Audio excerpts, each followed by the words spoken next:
Hello, wrestling community. Once again, I'm hopping on here to give one of my very, very big takes that literally took me almost months to even figure out and things of that nature. But I'm going to be hopping on here to give my opinion on my top 10 wrestlers.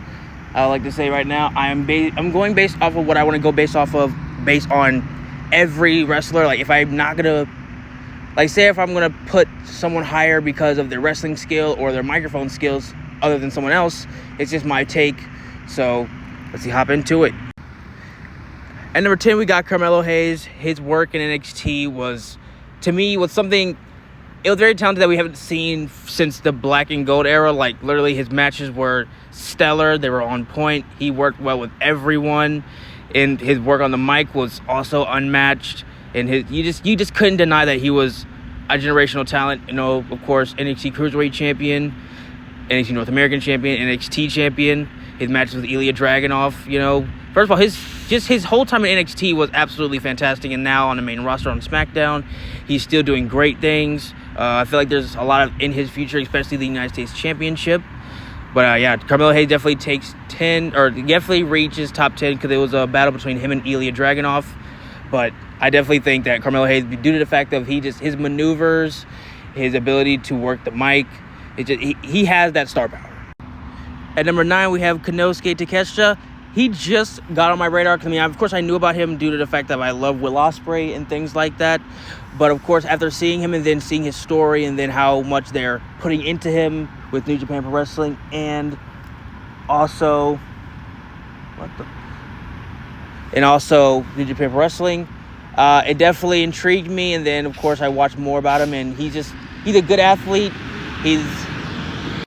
Sorry, garbage truck was moving past. But back to what I was saying, I definitely looked more into him, and then, I mean, he's just taking my mind by storm. You know, he's a great, you already saw my last video about him versus Kazuchika Okada. That's going to be happening in the future, in my opinion.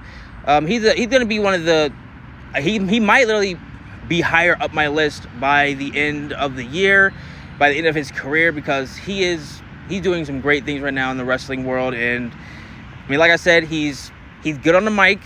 He's fluent in, I feel like he has good English while also being able to, of course, you know, in New Japan, he's Japanese, so he's able to speak Japanese, so he's able to fluctuate between the two brands flawlessly. And then, of course, his in-ring work is just so incredible. And everyone might flame me for this one because this is quite low, but number 8 is Seth freaking Rollins. I love Seth freaking Rollins because, I mean, he's always a fan favorite for me. Whether he's a heel or a babyface, he's able to do both very, very well. And then, of course, he's always a good option to make a champion because everything he does it with such flair. He does it with such grace. I mean, he's good on the mic. He's good in the ring. Like, literally, he's had so many injuries, but yet, and still, every time he gets in the ring on a big stage, he pulls out things that we've never seen him do before or things that we never thought we'd see him do before. So he keeps improving, even though he's probably, one of the best in-ring performers in WWE right now, as far as, especially since he's one of the, I'd say he's reaching toward one of the older generations because, I mean, he's probably one of the best in-ring performers in WWE right now on the main roster. And on the mic, he's just undeniable. And then, of course, the fans get behind his song.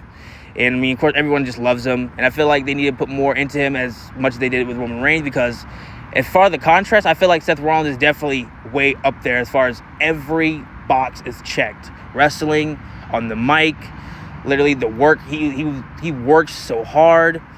So yeah, I feel like he's one of the best in WWE. The ring general Gunther, I mean, of course, he took me by storm, of course, because of NXT UK. And then, of course, into NXT. And then when he was in the main roster, became the longest reigning Intercontinental Champion. Then I wanted him to be pushed to the World Championship, which he was. I mean, he's so good in the ring to where they let him literally have so much versatility with his maneuvers where he can end you with a power bomb, a clothesline, a sleeper hold. He's just so fluent with whatever he does, and he does it so well.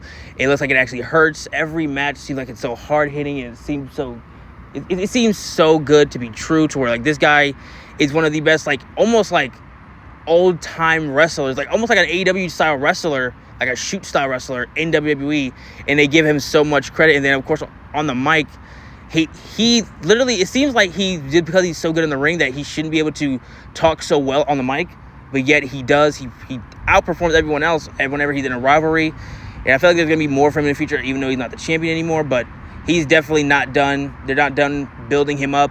He is going to be one of those top stars, if not already is one of those top stars. Now, this one I can't really speak much on because I don't know a lot about AJ Styles except for his latest and a bit of early work in WWE. But I mean, of course, I know he was in New Japan, Ring of Honor, TNA, and stuff like that. And I mean, of course, everyone loves him. I love his maneuvers. I love his style. And of course, I love the way he's able. And of course, Will Ospreay takes some of his moves from AJ Styles. And I just love him as a wrestler.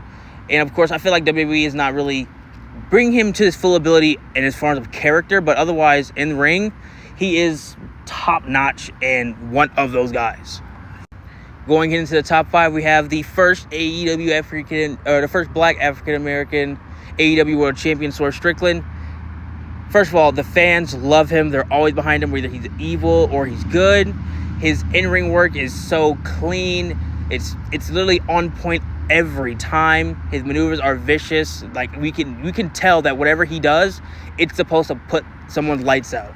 And then him on the mic, he's basically unmatched in AEW. Like, whenever you give that man a microphone, you know he's about to spit some heat. I'm even behind his whole theme song. I think I like his theme song more than Seth Rollins. I mean, as far as in-ring work, he's up there. Like, he is top notch, and he is probably that's why he's in my top 5. Because I mean, he is one of the best in my opinion. Because plus, I feel like he has a lot more to go as well. Now, this one to me was a very difficult one because I never really got behind the hype of Okada. Not because he's not a great competitor, but because of I used to have a closed mind because of likes of Omega and Ospreay, and the fact that they made this man he didn't put them over as much, right?